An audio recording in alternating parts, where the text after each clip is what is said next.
Julio Verne, El castillo de los Cárpatos, capítulo 6. El cuarto menguante de la luna, cual brillante luz de plata, había desaparecido poco después del sol. Algunas nubes venidas del oeste fueron extinguiendo poco a poco los últimos resplandores del crepúsculo. La sombra iba invadiendo el espacio, subiendo su negrura desde la falda de la pendiente. El anfiteatro de las montañas llenábase de tinieblas, y la silueta del castillo se fue borrando bajo aquel negro crespón. Si bien la noche amenazaba ser oscurísima, nada en cambio indicaba que fuese turbada la calma por meteoro atmosférico, huracán, lluvia o tormenta. Podían, pues, tranquilos acampar al aire libre Nic Deck y su compañero. Sobre la árida meseta de Orgal no había un solo árbol. Tan solo allá y acá veíanse algunas matas inhospitalarias por la frescura de la noche.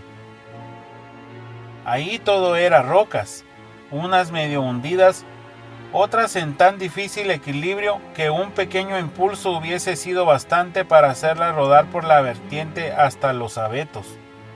La única planta que con profusión crecía en aquel terreno rocoso era un espeso cardo, llamado espino ruso, cuyos granos o semillas, según dice Eliseo Reclus, fueron transportados ahí por la caballería moscovita, presente de alegre conquista que los rusos hicieron a los transilvanos.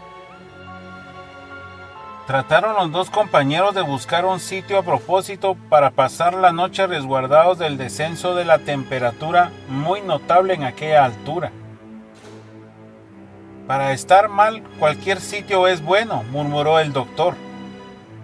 Aún te quejas, dijo el otro. Es claro, es un sitio muy hermoso este para atrapar un buen catarro o una reuma excelente, que no sabría yo cómo curarme. Preciosa confesión en boca del antiguo enfermero de Lazareto. Ah, cuánto echaba de menos su confortable casita de Werst, con su cuarto bien cerrado y su cama bien mullida y blanda. Preciso era elegir entre aquellos bloques diseminados por la meseta una cuya orientación ofreciese el mejor abrigo contra la brisa sudoeste, que ya empezaba a dejarse sentir. Tal fue lo que hizo Nic Deck, y no tardó mucho en reunírsele al doctor tras un ancho peñasco, plano por encima como una mesa. Aquella roca era uno de esos bancos de piedra hundido, bajo a las escabiosas y saxígrafas plantas tan frecuentes en Valaquia, y donde también se encuentran los bancos antedichos en los caminos. Estos bancos sirven al mismo tiempo para que el viejo descanse, y para que pueda aplacar su sed con el agua que contiene una especie de jarra en ellos colocada y renovada cotidianamente por las gentes del campo. Cuando el castillo era habitado por el barón Rodolfo Gortz, aquel banco tenía también su recipiente, que los servidores de la familia cuidaban no dejar nunca vacío. Pero a la sazón se hallaba tapizado de verdoso musgo y tan carcomido por la acción del tiempo, que el menor choque le hubiera reducido a polvo. A la extremidad del banco alzábase un pilar de granito, resto de antigua cruz, cuyos brazos estaban indicados por una ranura medio borrada. En su cualidad de espíritu fuerte, el doctor Patak de ningún modo podía admitir que aquella cruz le protegiese contra apariciones fantásticas, mas sin embargo, por una anomalía muy frecuente entre los incrédulos, si bien el doctor negaba a Dios, no estaba lejos de creer en el diablo. Cruzó por su mente la idea de que el Chort no debía de andar lejos, si acaso vivía en el castillo, y que ni la cerrada poterna, ni el puente levadizo alzado, ni la cortante muralla, ni el ni el profundo foso le impedirían salir si le entraba la idea de venir a retorcerle a los dos el cuello. Y cuando pensaba que tenía que pasar toda una noche en tales condiciones, temblaba de espanto. No, aquello era exigir de él demasiado. Los más enérgicos temperamentos no hubiesen podido resistirlo. Además, aunque tarde le había venido un pensamiento, estaban en la noche del martes, día aciago, en que las gentes del distrito se guardan bien de salir después de la puesta de sol. El martes, como se sabe, era ahí día de maleficios, y a dar crédito a las tradiciones, aventurarse por el campo era tanto como exponerse al encuentro con algún genio maléfico. En martes nadie circula por las calles ni por los caminos desde que llega la noche. Y he ahí el doctor Patak no solamente se encontraba fuera de su casa, sino en las cercanías del castillo encantado a 2 o 3 millas del pueblo. Y ahí tenía que estar esperando la vuelta del alba, caso que luciera para él de nuevo. Aquello en verdad era tentar al diablo.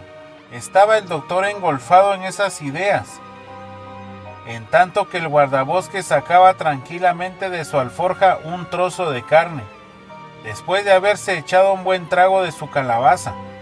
Pensó el doctor que lo mejor que podía hacer era imitar a su compañero, y así lo hizo. Un muslo de pato, un trozo de pan, todo regado de raquio, fue suficiente para reparar sus fuerzas. Si calmó su hambre, no pudo calmar su miedo. Ahora a dormir, dijo Nic Deck, así que hubo colocado su alforja al pie del banco. ¿Dormir? Buenas noches, doctor. Buena noche. Eso se dice fácilmente, pero me temo que esto va a acabar mal. Nic Deck, que no estaba de humor para hablar, no respondió. Acostumbrado por su profesión a dormir en los bosques, se acomodó lo mejor posible junto a la piedra y no tardó en caer en un profundo sueño. Así que el doctor tan solo hizo más que refunfuñar entre dientes, oyendo el acompasado ronquido de su compañero. A él le fue imposible durante algunos minutos, y a despecho de su fatiga, hacer otra cosa que mirar y escuchar atentamente.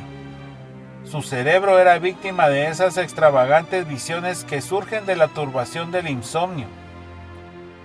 ¿Qué quería ver en aquellas espesuras? Todo y nada.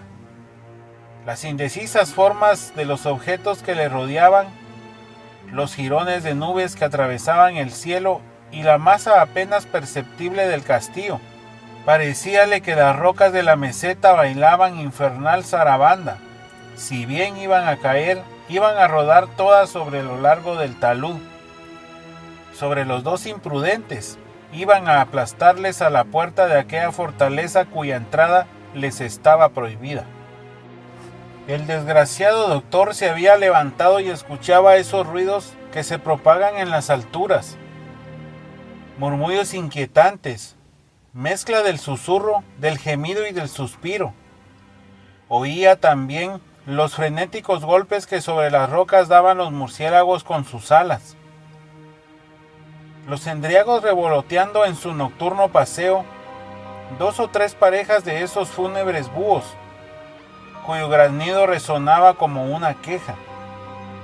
Entonces los músculos del doctor se contraían y su cuerpo temblaba anegado en un sudor frío. Y así transcurrieron horas enteras hasta la medianoche. Si el doctor Patak hubiese podido cambiar de vez en cuando alguna frase con alguien, dar libre curso a sus quejas, se hubiera sentido menos atemorizado. Pero Nic Deck dormía con un sueño profundo. La medianoche, la hora más terrible de todas, la hora de las apariciones y de los maleficios. ¿Qué era aquello que pasaba? El doctor acababa de levantarse y se preguntaba si estaba despierto o era víctima de una pesadilla. En efecto, ahí arriba creyó ver. No vio realmente dibujarse formas extrañas iluminadas con luz espectral. Atravesar el horizonte, subir, bajar, descender con las nubes. Hubiérase dicho que eran una especie de monstruos, dragones con colas de serpiente, hipogrifos de alas desmesuradas, cuervos gigantescos y enormes vampiros que se cernían sobre él. Iban a cogerle con sus uñas o a engullerle en sus mandíbulas. Después le pareció que todo se movía en la llanura de Orgal, las rocas, los árboles, todo, y con mucha claridad su oído percibió a pequeños intervalos el tañido de una campana. La campana del castillo, murmuró. Si era la campana de la antigua capilla, no era de la iglesia de Vulcano, cuyo sonido hubiera llevado el viento en otra dirección. Sí, era la campana de la antigua capilla. No era de la iglesia de Vulcano, cuyo sonido hubiera llevado el viento en otra dirección. Y he aquí que aquellos tañidos se tornaban más precipitados. La mano que hace sonar la campana no toca a muerto. No, es un toque rápido cuyos ecos repercuten en la frontera transilvánica. Al oír aquellas lúgubres vibraciones, le entró al doctor un miedo convulsivo, terrible angustia, espanto irresistible que le hizo temblar de pies a cabeza. Al guardabosque lo ha despertado el ruido de la campana. Se pone de pie, en tanto que el doctor Patak parece que no ha vuelto en sí. Nic Deck escucha atentamente y trata de penetrar con sus miradas las espesas tinieblas que cubren al castillo. Esa campana, repite el doctor Patak, la toca el Chort. Decididamente el pobre doctor, enloquecido por completo, cree entonces en el diablo. El guardabosque inmóvil le respondió. De repente unos rugidos semejantes a los que arrojan las sirenas marinas a la entrada de los puertos se desencadenan en ondas tumultuosas. El espacio está conmovido en una extensa zona por sus soplos ensordecedores. Después una claridad sale del torreón central, una claridad intensa que lanza resplandores de penetrante viveza y destellos que ciegan. ¿Qué foco produce esa poderosa llama cuyas irradiaciones se extienden en inmensas sabanas en la superficie de la meseta de Orgal? ¿De qué horno se escapa aquel manantial fotogénico que parece abrazar las rocas, al mismo tiempo que las llena de lividez extraña? Nick, exclamó el doctor, mírame, no soy como tú, un cadáver. En efecto, el guardabosque y él habían tomado un aspecto cadavérico, la cara descolorida, los ojos marchitos, las órbitas agrandadas, las mejillas verdosas con tonos parduzcos, los cabellos semejantes a esos musgos que crecen según la leyenda sobre el cráneo de los ahorcados. Nic Deck estaba estupefacto de lo que ve y de lo que oye. El doctor Patak, en el último grado de espanto, tiene los músculos contraídos, el pelo erizado, la pupila dilatada y el cuerpo preso de un espanto tetánico. Como dice el poeta de las contemplaciones, respira temor. Un solo minuto duró este espantoso fenómeno. Después la extraña llama se apagó gradualmente. Los atronadores mugidos se extinguieron y la meseta de Orgal volvió al silencio y a la oscuridad. Ni uno ni otro pensaron en dormir. El doctor, medio muerto de estupor, el guardabosque de pie contra el banco de piedra esperando la llegada del alba. ¿Qué pensamientos agitaban la mente de Nic Deck en presencia de aquellas cosas tan evidentemente sobrenaturales a sus ojos? ¿Persistiría en seguir su temeraria aventura? Cierto que él, había dicho que penetraría en el castillo y que exploraría el torreón. Mas no era suficiente haber llegado a su infranqueable muralla y haber despertado la cólera de los genios y provocado aquel desorden de 2 elementos. Se le reprocharía no haber mantenido su promesa si regresaba al pueblo sin haber continuado su locura, hasta aventurarse en el diabólico castillo. De repente el doctor se precipitó hacia él y le cogió por una mano, procurando arrastrarle mientras le decía con voz sorda: «Ven, ven». «No», respondió Nic Deck, y a su vez retuvo al doctor, que volvió a caer después de este último esfuerzo. La noche acabó al fin, y tal era el estado de su espíritu, que ni el guardabosque ni el doctor tuvieron conciencia del tiempo que transcurrió hasta el alba. Nada quedó en su memoria de las horas que precedieron a las primeras luces de la mañana.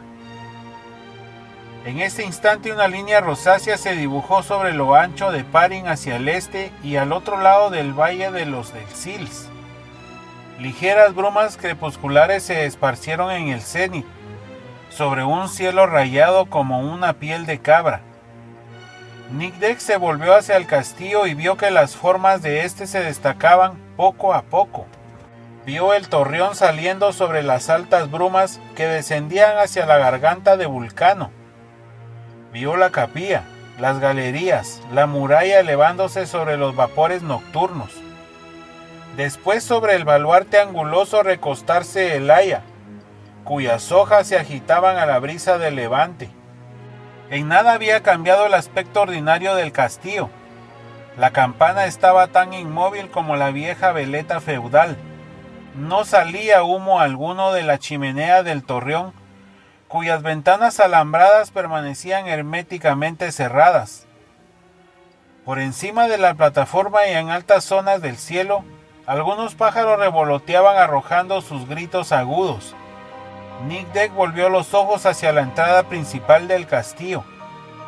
El puente levadizo levantado contra la pared cerraba la poterna, entre los 2 pilares de piedra en la que las armas de los varones de Gord estaban esculpidas.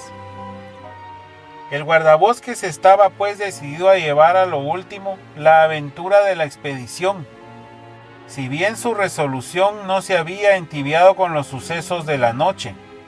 Cosa dicha, cosa hecha, como se sabe, esta era su divisa. Ni la misteriosa voz que le había amenazado personalmente en el salón del rey Matías, ni los fenómenos inexplicables de la luz y de los sonidos que acababa de ser testigo le impedirían entrar en el castillo. Le bastaba 1 hora para recorrer las galerías, visitar el torreón y entonces, ya cumplida su promesa, volvería a tomar el camino de Werst, donde podía llegar en la mañana. En cuanto al doctor Patak, no era más que una máquina inerte, sin fuerzas para resistir ni voluntad para querer. Iría donde se le llevara. Si caía sería imposible levantarle. Los espantosos sucesos de aquella noche le habían reducido a un estado de embrutecimiento completo, y no hizo ninguna observación cuando el guardabosque, señalando el castillo, le dijo: «Vamos». Aunque como ya era de día, el doctor hubiera podido regresar a Werst sin temor de un tropezón a través de los bosques del Plesa. Máxime cuando ningún provecho sacaría de quedarse junto a Nic Deck. No intentó marcharse, y el no abandonar a su compañero consistía en que el doctor no tenía ya conciencia de la situación. Era un cuerpo sin alma. Así que cuando el guardabosque le arrastró hacia el talud de la contraescarpa del castillo, se dejó llevar. Ahora bien, ¿sería posible penetrar en el castillo por otra parte que la poterna? Esto era probablemente lo que Nic Deck quería reconocer. La muralla no presentaba ninguna brecha, ningún hundimiento, ningún hueco que pudiese dar acceso al interior. Era muy sorprendente que murallas tan viejas estuvieran en un estado de conservación tan perfecta. lo que debía atribuirse a su espesor. Elevarse hasta las almenas que le coronaban parecía un imposible, puesto que dominaban el foso de unos 40 pies de profundidad. Parecía pues que Nic Deck, en el momento de acercarse al castillo de los Cárpatos, iba a encontrarse con obstáculos insuperables. Afortunadamente o desgraciadamente para él, existía por debajo de la poterna una especie de tronera, o más bien un hueco por el que en otro tiempo asomaba la boca de una culebrina. Sirviéndose de una de las cadenas del puente levadizo que pendía hasta el suelo, no sería muy difícil para un hombre ágil y vigoroso subir hasta aquella hendidura. Su anchura era suficiente para dar paso, a menos que en la parte inferior tuviese una reja. Nic Deck llegaría sin duda a pasar al interior del castillo. Desde luego, comprendió el guardabosques que no habría otro medio más practicable, y he aquí por qué. Seguido del inconsciente doctor, descendió por la parte interna de la contraescarpa. Llegaron al fondo del foso, sembrado de piedras entre el follaje de las plantas salvajes. No era posible saber dónde se ponía el pie y si bajo aquellas hierbas húmedas hormigueaban millares de bichos venenosos. En medio del foso y paralelo a la muralla corría el cauce de la antigua cuneta, ahora casi seca y que se podía franquear fácilmente de un solo salto. Como Nic Deck no había perdido nada de su energía física y moral, obraba con sangre fría, mientras el doctor le seguía maquinalmente como la bestia amarrada por una cuerda al cuello. Pasada la cuneta, el guardabosques siguió 20 pasos a lo largo de la muralla, deteniéndose bajo la poterna, en el sitio donde pendía la cadena del puente levadizo. Se ayudó con los pies y las manos. No le sería difícil llegar al saliente de la piedra junto a la entrada. Evidentemente Nic Deck no pretendía obligar al doctor a que le acompañase en aquel escalo. Un hombre tan torpe no hubiera podido hacerlo. Se limitó pues a sacudirlo violentamente para hacerle comprender, y le recomendó que se quedase sin moverse en el fondo del foso. Cogió la cadena y gateó, sin que aquello significase más que un juego para sus músculos de montañés. Así que el doctor se vio de nuevo solo. De nuevo se dio cuenta de su situación, comprendió, miró y vio a su compañero ya suspendido unos 12 pies del suelo, y con voz ahogada por la emoción exclamó: «¡Espera, Nic, espera!». El joven no lo escuchó. «Ven, ven o me voy», gritó el doctor levantándose y dando algunos pasos. «Vete», dijo Nic Deck, y continuó subiendo por la meseta. El doctor Patak, en el paroxismo del espanto, quiso volver a tomar la meseta de Orgal y seguir a toda prisa el camino de Werst. Mas, oh prodigio, después del cual no era nada de la noche anterior, el doctor no pudo moverse. Sus pies permanecieron quietos como si estuvieran sujetos con tenazas. ¿Podía levantar un pie después de otro? No, estaban adheridos por los talones y por las plantas. Estaba pues cogido por los resortes de un cepo. Más bien, parecía retenido por los clavos de sus zapatos. Como fiera que fuese, el pobre hombre estaba ahí inmóvil, pegado al suelo y sin fuerzas para gritar, extendiendo desesperadamente las manos. Parecía que quería arrancarse de los brazos de alguna tarasca escondida en las entrañas de la tierra. Entretanto, Nic había llegado a lo alto de la poterna y acababa de poner la mano sobre una de las bisagras de hierro donde se encajaba el puente levadizo, cuando dejó escapar un grito de dolor, cayendo hacia atrás herido como un rayo.